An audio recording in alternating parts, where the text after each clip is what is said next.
શિલ્પાના હાથમાંથી નીચે કળશમાં જવું જોઈએ. શિલ્પા થોડા બેની વચ્ચે ડિસ્ટન્સ રાખો, અનાજ પડતું દેખાય. હા હા બરાબર. ओम सप्तास्यासन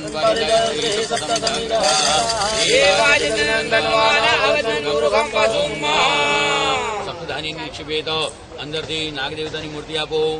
ओम પછી એની પછી ધ્રુવ વાસ્તુ કુર્મ ચાલુ રાખો. ओम नमस्ते वाला एकदम करी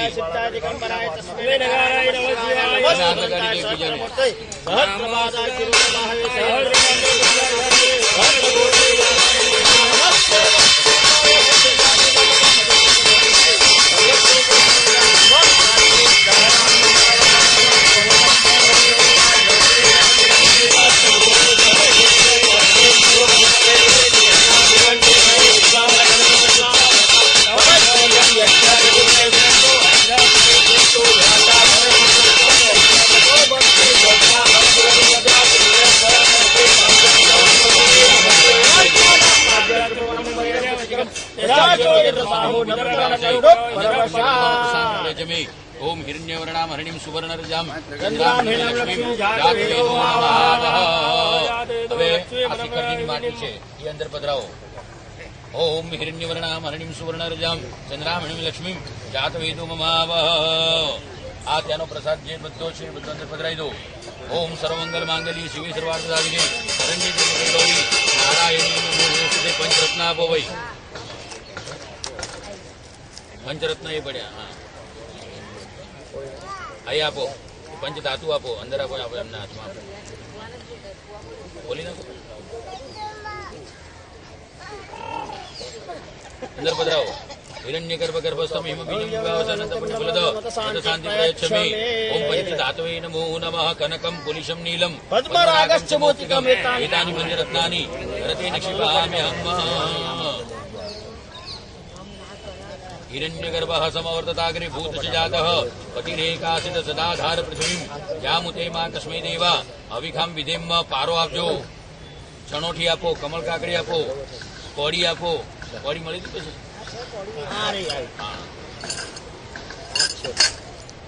આપો.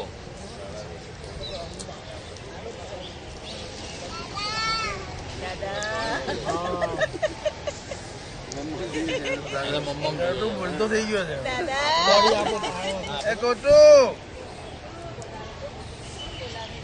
કક્કા બોલા. કક્કા કક્કા મામા બોલતા નથી. મામા બોલે છે. જેન્ટ્સ બધું બોલે છે. પુઆ બોલે છે. પિયા નથી આવડતું. મામા બોલશે ના. પરિભ્રમ પરમાત્મને તારો ગાલ જોવે છે. તારો ગાલ આને કહેવાય શું? કમળ કાકડી. અને પદ્માવતી માતા બેઠા છે શનિ પર કમળ આસન ઉપર. આ ચાંદીનું કમળ દેખાય છે ને એની પર બિરાજમાન થયેલા છે. અને લક્ષ્મીજી પણ બેસે છે શનિ પર કમળ ઉપર.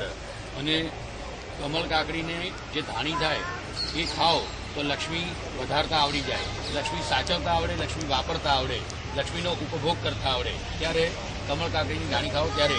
અને પેલી જુવારની અને મકાઈની ધાણી ખાઓ તો મજૂરી કરતા આવડે.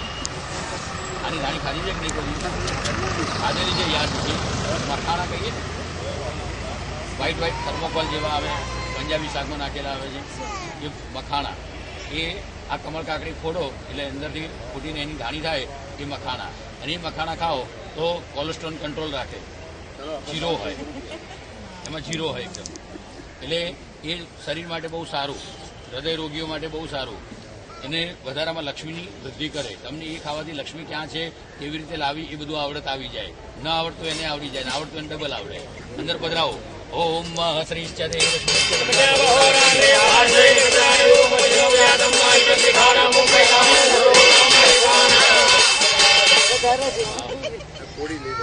અને ગમે તે સ્ત્રી હોય એને પિયરનું ભેલું વધારે હોય. એને પિયરનું એમ કે કૂતરું પણ આવ્યું હોય ને તો એમ કે મારું પિયરનું છે એવું લાગે.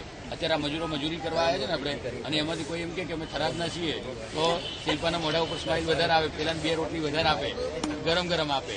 એટલે ભાઈ તું તો અમારો પિયરનો કહેવાય. બાલુભાઈને ઉપર આમ 4 હાથ રાખે, બાલુભાઈ અમારા છે એમ. એ રીતનું પિયરનો હંમેશા મોહ હોય. કોઈ બી સ્ત્રી હોય, મારી માં હોય તમારી માં હોય, મારી પત્ની હોય તમારી પત્ની હોય, પણ દરેકને આ મોહ હોય છે પિયરનો. તો લક્ષ્મીને પણ પોતાના પિયરનો મોહ છે. લક્ષ્મીનું પિયર ક્યાં? સમુદ્રમાં. દરિયાની દીકરી છે અને સમુદ્રમાં રહેતા જીવો બધા એના ભાઈ ભાંડોડા થાય. તો આ એના ભાઈ ભાંડોડા છે. એને જોઈને આકર્ષીને આવે, આપણે ત્યાં વધારો કરે. પધરાવો અંદર. સમુદ્ર મધરા જાતા જગદાનંદ કારિકા હરિપ્રિયા જમાંગલ્ય કાંતિશ્રીયમ પ્રવંતન. અને પહેલાના વખતમાં તમારા દાદા બાપ દાદાઓ બધા જયારે ઝવેરાતનો ધંધો કરતા ત્યારે બધું ઝવેરાત તોડવા માટે જોઈએ શું, એની જે માત્રા હોય, અત્યારે ગ્રામ કહીએ છીએ, મિલીગ્રામ કહીએ છીએ, ત્યાં ચણોઠી વપરાય. અને આ ચણોઠીને તમે એક તમે કાંટા ઉપર મૂકતા જાઓ ને તો બધી ચણોઠીનું વજન એક સરખું જ આવે. એ કુદરતી રીતે ચણોઠીના વજન એક સરખા જ આવે. એટલે એ માસા જે કહેતા ને પેલા વજનમાં વપરાતું હતું એ આની અંદર અને તંત્ર માર્ગની અંદર જે જંતર મંતર કરતા હોય એ આને આકર્ષણ વિદ્યામાં વાપરે. આપણે શું આકર્ષવાનું છે? આ મકાનની અંદર સુખ અને શાંતિની આકર્ષણ રહે. અમારી ત્યાં દુઃખ દારિદ્ર આવે નહીં, એ દૂર થાય અને સુખ શાંતિ ખેંચાઈને આવે, લક્ષ્મી ખેંચાઈને આવે એવા આશીર્વાદ આપજો. ધર્મ કર્મ બધા ખેંચાઈને અમારી પાસે આવે એવા આશીર્વાદ આપજો. ઓમ લીમ જ્ઞાની નામ આપી ચેતાંસી ઓમ પરિભ્રમ પરમાત્મને નમો નમઃ. જમણા હાથની અંદર હથેળી ધરો ને હથેળીમાં પારો આપો. આપી દો. અને આ સોનું ચાંદી તાંબુ આ બધી ધાતુઓ કેવી કહેવાય? મરેલી. અને સોનું ચાંદી તાંબુ મરેલી, પારો જીવતી ધાતુ. આને મારવો પડે. તમે લોકો જ્યારે કેમિકલ્સ પ્રોસેસ કરો ને ત્યારે આને મારીને પછી ઉપયોગમાં લેવાય. ડાયરેક્ટ આનો ઉપયોગ ના લેવાય. આને મારવો પડે. અત્યારે જીવિત છે આ. અને પારાની ટીકડીઓ અનાજમાં મૂકીએ તો અનાજ કરવા દે નહીં. પારો એની જગ્યાઓ હોય તો સારો, જગ્યા બદલે તો ખોટો. સ્ત્રી અને પુરુષ ઘરના બે મુખ્ય આધાર સ્તંભો. એમાં પાવરફુલ કોણ હોવું જોઈએ? પુરુષ પ્રધાન છીએ આપણે બધા. અને અત્યારે ધીરે ધીરે બાયલા થતા જઈએ છીએ. બાયલા બનવાનું નહીં. અને સ્ત્રી છે, લક્ષ્મી છે, લક્ષ્મીનું માન મર્યાદા રાખવાની. પણ બાયડી કેમ કરાય નહીં. એની બુદ્ધિ ક્યાં હોય? પગની ખાનીએ. પછી મારી માં હોય, તમારી માં હોય, મારી બાયડી તમારી બાય, કોઈ આગળ વધી શકે નહીં. ભાઈ મોનાબેનને ખોટું લાગે ભલે લાગે, બાકી સાંભળો.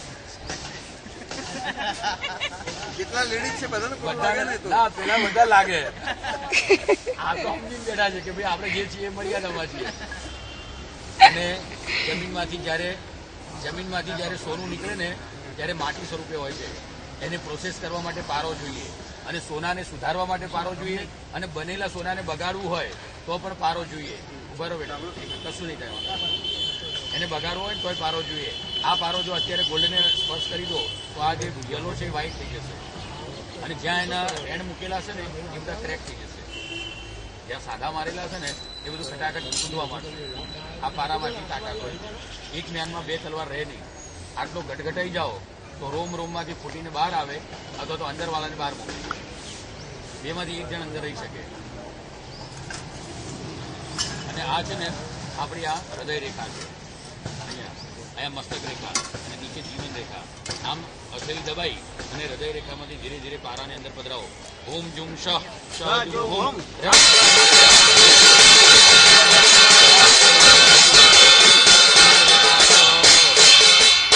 કરાવો. દેરાસરની અંદર જ્યારે ભગવાનને જ્યારે બેસાડીને ત્યારે ત્યાં સિંહાસનની નીચે પારો રેડવામાં આવે. સોનું ચાંદી તાંબુ આ બધું અંદર પધરાવવામાં આવે. અંદર પ્રાણ તત્વ આવે ક્યારે? પારો આવે ત્યારે. તો અહીંયા પણ અંદર જે બધા નાગ, કાચબો, વાસ્તુ, ધ્રુવ બધા મૂક્યા છે એ બધા જીવિત ક્યારે થાય? અંદર પારો પધરાઈએ ત્યારે. અને સાચવીને તમે છે ને હથેળી રાખીને સાચવીને પાટલા ઉપરથી પારો ખસેડી લઈ લો. અને આમ રાખો. હજી નીચું રાખો, લઈ લો. બસ.